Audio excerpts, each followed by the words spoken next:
Mobile ക്യാമറകൾക്ക് മുന്നിൽ മനുഷ്യത്വം മരവിച്ചു പോകുന്ന ആധുനിക സമൂഹത്തിന് നേരെ പിടിച്ച വലിയൊരു കണ്ണാടിയാവുകയാണ് ഇടുക്കിയിലെ ഒരു ബസ് ജീവനക്കാർ. അപകടത്തിൽപ്പെട്ട ചോര വാർന്ന് റോഡിൽ കിടന്ന യുവാക്കളെ തടിച്ചുകൂടിയ ജനക്കൂട്ടം കാഴ്ചക്കാരായി നോക്കി നിന്നപ്പോൾ സ്വന്തം ബസ്സിൽ താങ്ങിയെടുത്ത് കയറ്റി ആശുപത്രിയിലേക്ക് പാഞ്ഞ സേനാപതി ബസ്സിലെ ജീവനക്കാർ നാടിനാകെ മാതൃകയാവുന്നു. ചികിത്സയിലിരിക്കെ ആ യുവാവിൻ്റെ ജീവൻ പൊലിഞ്ഞെങ്കിലും സഹജീവി സ്നേഹത്തിൻ്റെ വലിയൊരു സന്ദേശമാണ് ഈ ഡ്രൈവറും കണ്ടക്ടറും സമൂഹത്തിന് നൽകുന്നത്. ഇന്നലെ വൈകിട്ട് 6 മണിയോടെയാണ് ഇടുക്കി മുരിങ്ങംതൊട്ടി മിൽമ സൊസൈറ്റിക്ക് സമീപം നാടിനെ നടുക്കിയ ദാരുണമായ ബൈക്കപകടമുണ്ടാകുന്നത്.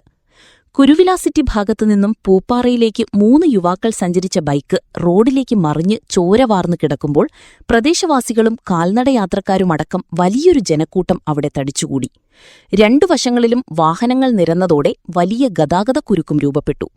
എന്നാൽ ചോരയിൽ കുളിച്ചുകിടന്ന യുവാക്കളെ ആശുപത്രിയിലെത്തിക്കാൻ ആരും മുന്നോട്ടു വന്നില്ല. ആംബുലൻസ് വരുമെന്ന പ്രതീക്ഷയിൽ എല്ലാവരും കാഴ്ചക്കാരായി മാറിയ സാഹചര്യത്തിലാണ് പൂപ്പാറ ഭാഗത്തുനിന്നും അടിമാലിക്ക് പോകുകയായിരുന്ന സേനാപതി എന്ന സ്വകാര്യ ബസ് അവിടെ എത്തുന്നത്. മുരിങ്ങംതൊട്ടി പള്ളി കഴിഞ്ഞപ്പോഴുണ്ടായ വലിയ ബ്ലോക്ക് കണ്ട് ബസ് ഡ്രൈവറായ കൊന്നത്തടി സ്വദേശി സുധീഷ് പി രമേശ് വണ്ടി ഒതുക്കി നിർത്തി. കാര്യമെന്തെന്നറിയാൻ കണ്ടക്ടർ അടിമാലി സ്വദേശി മനു ബിനോയും സുധീഷും ഇറങ്ങിച്ചെന്നപ്പോഴാണ് ചോരയിൽ കുളിച്ചുകിടക്കുന്ന യുവാക്കളെ കാണുന്നത്. മറ്റൊന്നും ചിന്തിച്ചില്ല. സ്വന്തം വണ്ടിയിലെ യാത്രക്കാരുടെ അനുമതിയോടെ അവരെ ബസ്സിൽ കയറ്റി ആശുപത്രിയിലേക്ക് കൊണ്ടുപോകാൻ ഇവർ തീരുമാനിക്കുകയായിരുന്നു. ഞങ്ങള് പൂപ്പാറയിൽ നിന്ന് സർവീസ് എന്നും വരുന്ന പോലെ പതിവ് പോലെ ഇങ്ങനെ 6 മണിക്ക് പോരുന്ന സമയത്ത് മുരിക്കുന്നതൊട്ടി പള്ളി കഴിഞ്ഞപ്പോൾ 2 സൈഡിലും കുറേ വണ്ടി നിർത്തിയിട്ടുണ്ട്. അവിടെ ബ്ലോക്കാ. അപ്പൊ ഇവൻ വണ്ടി അവിടെ ഒതുക്കി നിർത്തിയിട്ട് എന്നാന്നറിയാൻ വേണ്ടി ഇറങ്ങി ചെന്നപ്പോ 3 പിള്ളേര് ചോര വാർന്ന് അവിടെ കിടക്കുക സൈഡിൽ. ചുറ്റുവട്ടം നോക്കിയിരിക്കുന്ന ആരും ഒന്നും ചെയ്യുന്നില്ല. അവരോട് ചോദിച്ചു കഴിഞ്ഞപ്പോൾ ആംബുലൻസ് വിളിച്ചിട്ടുണ്ടെന്ന് മാത്രമേ പറയുന്നുള്ളൂ. അപ്പോൾ ഇവനോട് പറഞ്ഞാൽ കയറ്റിക്കൊണ്ട് പോവാന്ന് പറഞ്ഞു. നേരെ വണ്ടി എടുത്തുകൊണ്ട് വന്നു. വണ്ടിയിലേക്ക് ഞങ്ങൾ തന്നെ പിടിച്ച് കയറ്റുന്നത്. കാരണം അവിടെ പിടിക്കാൻ പോലും ആരും സഹായിക്കാൻ പോലും തയ്യാറായില്ല.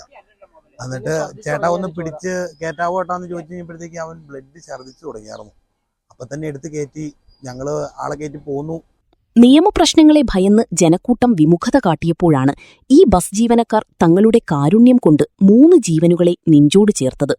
ഒരു ജീവൻ നഷ്ടമായെങ്കിലും ബാക്കി 2 പേരെയെങ്കിലും തിരികെ ജീവിതത്തിലേക്ക് എത്തിക്കാൻ സഹായിച്ചത് സുധീഷിന്റെയും മനുവിന്റെയും വലിയ മനസ്സാണ്.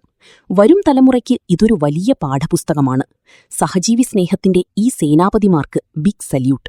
City vision Rajakkad.